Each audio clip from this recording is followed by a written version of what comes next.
Olá! Começa agora mais um Rede Armazém aqui pela UX TV, emissora da Universidade de Caxias do Sul, trazendo para você as atrações artísticas e culturais aqui da nossa região. E no programa de hoje nós vamos falar sobre causa animal, sobre teatro, sobre um colóquio de ética e democracia que acontece aqui na universidade. E você fica por dentro também das novidades da Orquestra Sinfônica da UX, então fique ligado aí com a gente. E no estúdio aqui comigo hoje tem a Naira. Tudo bem, Naira? Tudo bom, Renata? Aproveitar a oportunidade de lembrar que quem está em casa também pode ajudar a gente a construir o programa, nos enviando dicas, sugestões. Você encontra a UX TV também nos nossos canais de interatividade, no Facebook, em facebook.com/UXTV, ou ainda no Twitter e no Instagram, em @UXTV. E a nossa programação completa você confere no nosso canal no YouTube, Renata. É isso aí. E eu começo então o nosso bate-papo com a Tatiana. Tudo bem, Tatiana? Tudo bem, boa noite vocês todos. Veio acompanhada hoje para o estúdio, inclusive. Vim, eu trouxe 2 dos meus 6. Dos seus 6 cachorros, eles são adotados, Tatiana? Tu trabalha pela causa animal, explica um pouquinho pra gente. Sim, eu sou protetora voluntária, tá? E eu trabalho pela causa animal desde que eu me conheço. Então agora eu retornei a Caxias, eu morava em Florianópolis, e eu retornei a Caxias tem uns 6 anos. E junto com a minha irmã, que é bem presente, bem atuante na causa animal, eu tô ajudando, estou dando uma força aqui em Caxias. E vocês fazem adoções, castrações? Olha, a gente faz de um tudo. A gente faz adoção, castração, a gente faz vaquinha, a gente arruma remédio, cachorros atropelados. A gente faz, na verdade, o que o poder público deveria fazer e não faz, né? Então, a causa animal em Caxias é bem atuante mesmo. E esse trabalho é voluntário? É voluntário, totalmente voluntário. Então, tem pessoas que se unem em ONGs e tem pessoas como eu que são independentes, mas todas pela mesma causa, que é a causa animal. E essas ONGs são feitas parcerias para as castrações, por exemplo? São feitas. Na verdade, o que acontece? Agora, atualmente, em Caxias, só tem uma ONG que está fazendo castração de animais de rua. Antes eram feitas 700 castrações pela prefeitura e 300 pela ONG, que é a Brechó Chicão. Agora, com a falta de castração pela prefeitura, as outras ONGs estão se mobilizando, porque normalmente uma ONG ficava mais com a doação, outra ONG arrecadando remédios e uma ONG fazia a castração. Agora todas estão engajadas porque a castração é o que precisa, né? A gente não pode simplesmente cuidar dos animais que estão ali e esquecer que eles estão procriando livremente nas ruas. E tá um problema muito sério, Renata, muito sério mesmo isso. Tatiana, e qual a importância social disso do teu ponto de vista? O que tu acha que contribui? Tu falaste da importância da castração, né? Nos fala um pouquinho mais sobre isso. Eu defendo basicamente a castração porque, primeiro, é uma causa saúde pública, né? Então a gente sabe que animais, lá na Bahia está tendo um surto agora de peste bubônica, que é causada por pulga. A gente até aqui se assusta, nossa, peste bubônica, mas sim, é causada por pulga de animais como cachorros e gatos. Tem o problema dos animais atropelados na rua também. Então, tudo isso, e fora o abandono, né, que gera que, para nós que amamos os animais, e a gente sabe que 60% dos lares brasileiros têm animais. Então, são pessoas, aqui eu tenho certeza que todo mundo gosta, tem ou simpatiza com animais. Então, é triste a gente ver, sabe, as cenas que a gente vê na mídia, no Facebook, dos bichinhos abandonados à própria sorte. Então, realmente é uma questão social, uma questão forte e uma questão que diz respeito a toda a comunidade. Todo mundo tem que se engajar nisso. E qual que é a história do BOP e da PAN? O BOP Francisco, ele tem esse nome porque ele é uma tropa de elite sozinho, ele é arruaceiro. Eu ganhei de um amigo. Na verdade, o BOP, eu trouxe 2 representantes bem de como funciona o abandono dos animais. O BOP é assim, você compra um animalzinho de raça, aí você cruza com um outro que você acha bonitinho e acha que vai dar... O BOP era para ser um York. O BOP não tem nada de York. O BOP é lindo, mas ele não tem nada de York. Então, assim, as pessoas acham que aí vão conseguir vender esses bichos. O BOP é de uma cruza de 5 animais, 5 filhotes. 2 eu já sei que morreram, um nem completou 1 ano de vida, porque eles vão crescendo e não vão ficando com as características da raça, e aí vão sendo abandonados. E aí, então, eu ganhei o BOP de presente, e ele está comigo já há 8 anos. E tem a Pan, vem cá. Vem cá, conta a sua história. A PAN, ela vive numa... Eu sou médica do trabalho, eu trabalho em empresas da região. Então, a PAN, junto com mais 8 cachorros, ficavam pedindo comida nas empresas. E as pessoas, com pena, né, elas dão comida para esses cachorros. Só que não é um ambiente normal deles estarem soltos na rua. A PAN tinha desnutrição, a PAN tinha um tumor. Então, eu resgatei a PAN, depois de muita gente pedindo, porque a gente faz o possível, né? Só que a gente também tem o limite financeiro. Os protetores voluntários têm essa limitação. Mas aí eu tirei a PAN da rua, ela está 10 meses comigo. E está aí, linda. Todo mundo diz que ela é uma Border Collie, que ela é uma Bernese, mas não. A PAN é uma vira-lata bem linda também. Obrigada, Tatiana. Daqui a pouquinho a gente fala mais um pouquinho contigo. Porque nos próximos dias acontece aqui na universidade um colóquio de ética e democracia. Para falar um pouquinho sobre o assunto, nós estamos recebendo aqui no estúdio o Jaime Paviani. Tudo bem, professor? Tudo bem. Professor, explica para a gente um pouquinho mais desse colóquio, com que objetivo ele nasceu. Bom, esse colóquio é Pertinho programado do microfone, por favor. Isso. pelo Programa de Pós-Graduação em Filosofia, que é coordenado pelo professor João Brum Torres, né? E tem a participação de professores da USP, da Unicamp, da Federal de Curitiba, da Federal de Florianópolis, e mais no Rio Grande do Sul, da URCS, da PUC e da Unicinos, e mais Caxias do Sul. Portanto, tem um alto nível de presença de professores que são especialistas nessa questão da democracia. E vai ser estudado assim, desde a democracia grega até os problemas contemporâneos da democracia. Quer dizer, ele foi criado para pensar exatamente a questão atual no Brasil, né? E, ao mesmo tempo, ele é objeto do curso, porque o curso de pós-graduação em filosofia da Universidade de Caxias do Sul tem sua concentração exatamente em ética, né? Por isso que o título é Ética e Democracia. E de que forma está estruturado esse colóquio? Vão ser debates? Bom, vai ser assim, conferências, conferências de 20 e 30 minutos com perguntas. Vai ser 2 dias, dia 10 e dia 11, portanto, quinta próxima e sexta-feira, né? E que áreas que esse evento vai abranger exatamente? Ele vai abranger vai dar uma panorama histórica, né? Desde a democracia na Grécia, né? Porque a democracia começou na Grécia. Depois, durante muitos séculos, não houve mais democracia, só voltou no século XX, né? E por isso vai ter especialistas que vão estudar sob o ponto de vista histórico, mas também sob o ponto de vista da atualidade, né? Vai ter, inclusive, uma mesa para discutir a crise na ética e na democracia brasileira, né? Vai ter eu acredito que todas as mesas, de certa maneira, vão focar nesse aspecto, né? Desde o tempo dos gregos, porque não há muita diferença, né? Eu mesmo vou falar sobre a democracia criticada por Platão. Vai ter um professor da USP que é um dos maiores especialistas em Aristóteles no mundo e que vai falar sobre Aristóteles, né? Então, essas duas palestras já abordam questões bem antigas, mas questões bem atuais ao mesmo tempo. O senhor vai estar ministrando e quem mais vai estar lá palestrando nesse colóquio? Bom, vai ter o Fernando Schiller, por exemplo, que é muito conhecido na mídia, né? Todos são realmente especialistas na área. Alguns são de São Paulo, outros de Porto Alegre, né? E é uma programação que o curso de pós-graduação faz de 2 em 2 anos. Nós já fizemos diversos encontros muito interessantes. O curso, esse que tem o título de colóquio, ele faz parte das atividades normais da pós-graduação. Porque a pós-graduação não consiste apenas em elaborar a dissertação, a tese de doutorado. Consiste também em divulgar os conhecimentos dos pesquisadores. E esse é o objetivo do curso. Ok, muito obrigada por enquanto. Na quinta-feira, Aline, também começa o espetáculo Marilu, é isso, né? Como é que vai ser esse espetáculo? É uma peça de teatro? É uma peça de teatro infantil, então, do Trompim Teatro. E a gente apresenta nos dias 13 e 14, que é domingo e segunda-feira, na sala de ensaio no Shopping São Pellegrino.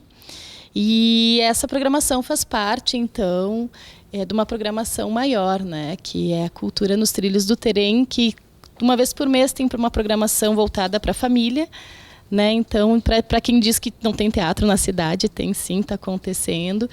E Marilu é um espetáculo que a gente montou em 2011 e o Grupo Trompinha, a gente tem uma cultura mesmo de sempre fazer o trabalho artístico a partir de uma pesquisa, né? E Marilu é um trabalho, então, que a gente quis se aventurar pela como fazer um espetáculo infantil sem o uso da palavra. A gente já vinha com essa experiência de um trabalho adulto de palhaça, né?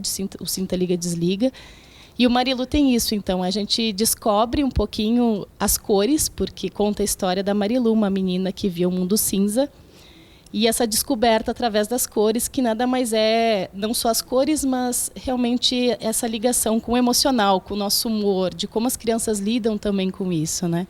E, para nossa surpresa, tem sido surpreendente. Nesses 6 anos de espetáculo, o espetáculo que a gente achava que ia ser para crianças maiores tem atingido realmente crianças muito pequenas, a família, os adultos, todo mundo tem um encantamento muito grande. E depois de viajar para festivais, circular pelo Brasil, para o Rio Grande do Sul, então a gente está voltando a Caxias do Sul com esse espetáculo e com muita alegria, né? Ok, Aline e o Delta, depois a gente retoma um pouquinho a conversa, porque nós vamos fazer um brevíssimo intervalo e já a gente volta, não sai daí.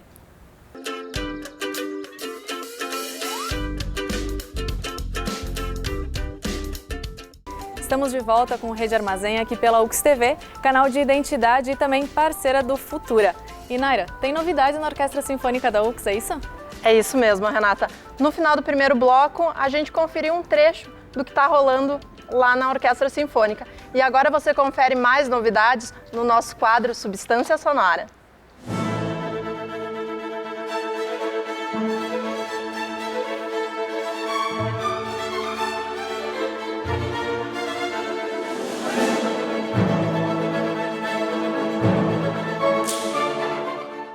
Um menino que deixou a escola aos 11 anos. Aos 13 já trabalhava para sustentar a família. Considerado um adolescente tímido e melancólico. Foi aluno de Mozart. Já na idade adulta, teve um problema sério de surdez e, mesmo assim, conseguiu compor a Quinta Sinfonia. Nós estamos falando de Beethoven, um dos compositores mais geniais da história da humanidade. Tema da Quinta Sinfônica desse mês de agosto.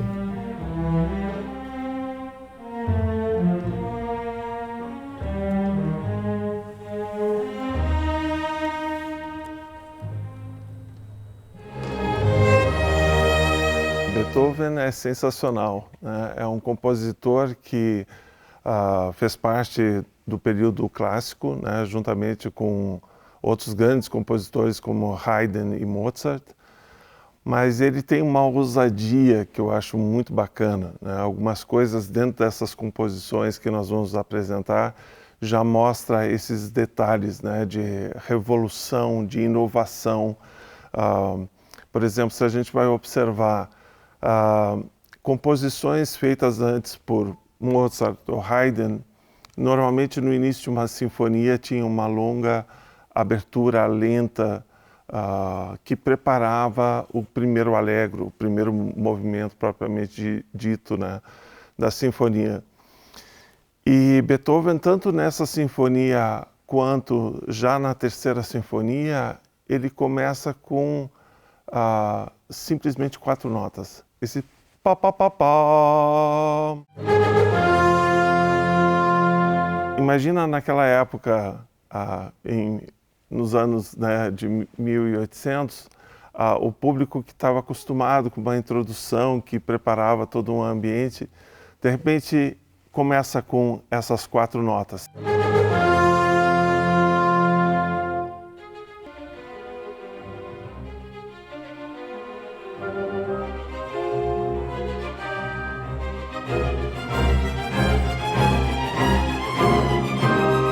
Victor Rosenbaum é um pianista que é professor da New England Conservatory em Boston, nos Estados Unidos. E ele foi professor de 2 professores meus da URGS, o Fred Guerin e a Cristina Caparelli. E foi justamente através deles que eu tive o contato com esse grande solista, especialista em Beethoven, que vai tocar pela primeira vez com a gente. Beethoven foi acometido desse problema de saúde, né, de ter essa surdez. O bom é que ao longo da vida dele, ele desenvolveu uma audição interna, ou seja, ele conseguia escutar internamente a música que ele estava escrevendo.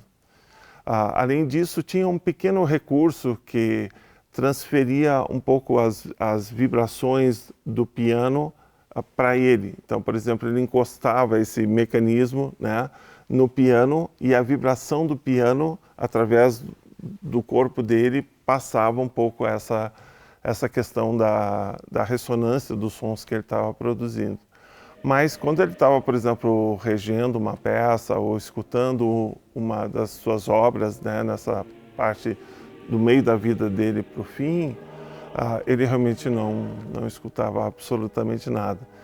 Então é impressionante que uma pessoa consiga escrever tantas obras e que tomaram conta do repertório sinfônico nesse período clássico.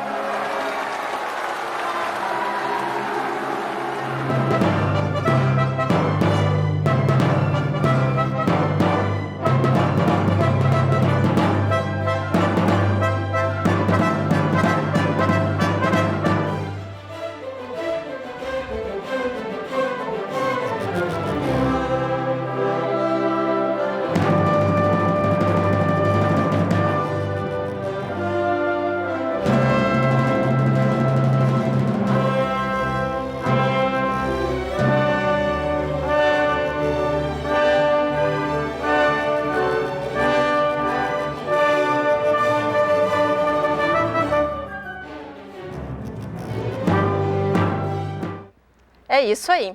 E quer saber o que está rolando na nossa região? Confere então agora a nossa agenda cultural.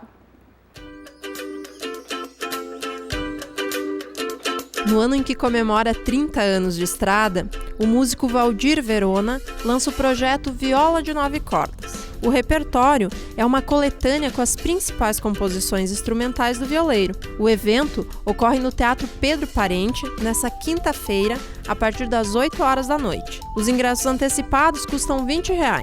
A 10ª Semana da Fotografia de Caxias do Sul inicia na próxima sexta-feira, dia 11. A abertura do evento ocorre no Centro de Cultura Ordovás, às 7 horas da noite. Entre as atividades estão exibição de filmes, palestras, oficinas e ensaio coletivo. A programação segue até o dia 19 de agosto em diversos locais da cidade, com a entrada gratuita. Estreia nesta sexta-feira no Teatro Pedro Parente a peça O Método Arbeuk. O espetáculo, que conta com o financiamento Procultura, narra o processo seletivo de 5 candidatos a uma vaga do Alto Executivo. A sessão inicia às 8 horas da noite, com classificação para 16 anos. Os ingressos custam R$20, sendo que estudantes, idosos e classe artística pagam meia. O Centro Cultural Espírita Jardelino Ramos realiza nesse sábado mais uma edição do seu brechó. O evento ocorre no auditório do Jardelino, das 9h30 da manhã até as 2 horas da tarde, e vai comercializar roupas novas e seminovas a R$5 cada peça. Delta, Aline, vamos aproveitar a deixa então da nossa agenda aí para continuar falando sobre o espetáculo. Quem é que faz parte do show? Quem são os atores? Então, os atores somos eu, a Tanaã e o Fábio Coelho, que não está aqui hoje, né? Mas que também participa com a gente. E eu acho interessante ressaltar a importância, né? Como a Tanaã falou, às vezes a gente pensa que aqui na cidade não acontece movimentações culturais e artísticas, então a oportunidade de levar a criança. Acredito que o teatro seja importante para todas as idades, mas quando se é criança que se está desenvolvendo a personalidade, a arte tem um papel muito importante nisso, né? Para ela ressignificar suas experiências e entender o mundo, enfim. Então, só ressaltando o quanto que eu acredito que seja interessante que as pessoas também participem. O valor é super acessível, é R$10 adulto e 5 infantil, então não tem desculpa para não ir ao teatro. Uhum. E essa peça é uma adaptação? Isso, é uma adaptação de um texto da Eva Furnari, uma grande escritora da literatura infantil brasileira. E quando nós decidimos montar um espetáculo novo, nós pensamos que tema, o que nos move, o que a gente quer falar nos dias de hoje para a criança.